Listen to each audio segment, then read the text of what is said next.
Kamakhyanagar Paschimanchal range चिल्दा ग्राम में जंगल सीमा निर्धारण को नहीं वन कर्मचारी मानक अटक रखिले ग्रामवासी। सूचना अनुसार चिल्दा और मांडियापड़ा ग्राम मध्य दीर्घ दिन हेब ग्राम्य जंगल सीमा निर्धारण नहीं विवाद लगी रही। आज जंगल विभाग कर्मचारी और काठ डिपोर कर्मचारी मैंने मांडियापड़ा ग्राम्य जंगल कमिटी अनुमति नहीं जंगल मध्य काठ काटुले।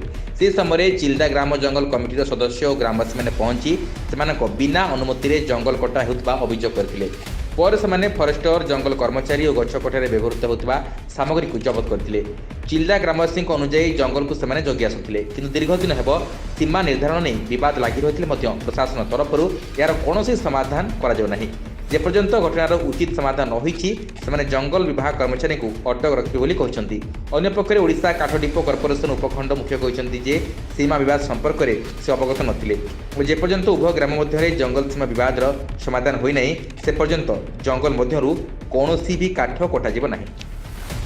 आमर जंगल विवाद मांडियापड़ा चिलिदा है कि जंगल विवाद है आम 12 मसीह आसिक सब कलेक्टर से वाईसी रेंजर सब आम डिसाइड करदे बोली लिखिदेक गले कि सी आम अनेजु 21 तारीख भितर से फाइनाल करें कहले कि कले ना 21 तारीख पर आम धाइबार नागिचु से डीएफओ गति रेंजर गति सब कलेक्टर गति सब चलबार लगिचु आउ कहीं भी शुणुना शुणुना किसी कर आज से 3 दिन है गछ काटिले गछ काटिले आमको जना नहीं शुणा नहीं आम जाना से गछ काटिला आम संधान पाइल संधान पाइक आसी आज कॉर्पोरेशन वाला गछ काटुला जबत कर जबत कर रखीचु कटर फटर सब रखीचु।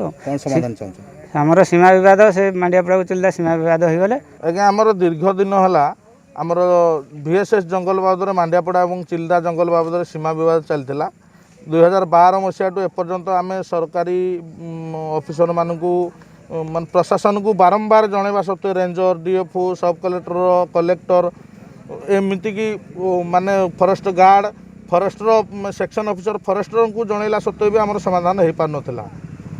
तो ता मध्य आमर जेहेतु समाधान है से जबरदस्ती कॉर्पोरेशन वाला आम जंगल में पशिकी काठ काटी नौले। तो आम जो खबर पाइलु चिल्ला गाँ लोक ताकू आसिक आम जबत करचु एवं सबू वन विभाग एवं कॉर्पोरेशन स्टाफ को भी आम अटक रखीचु।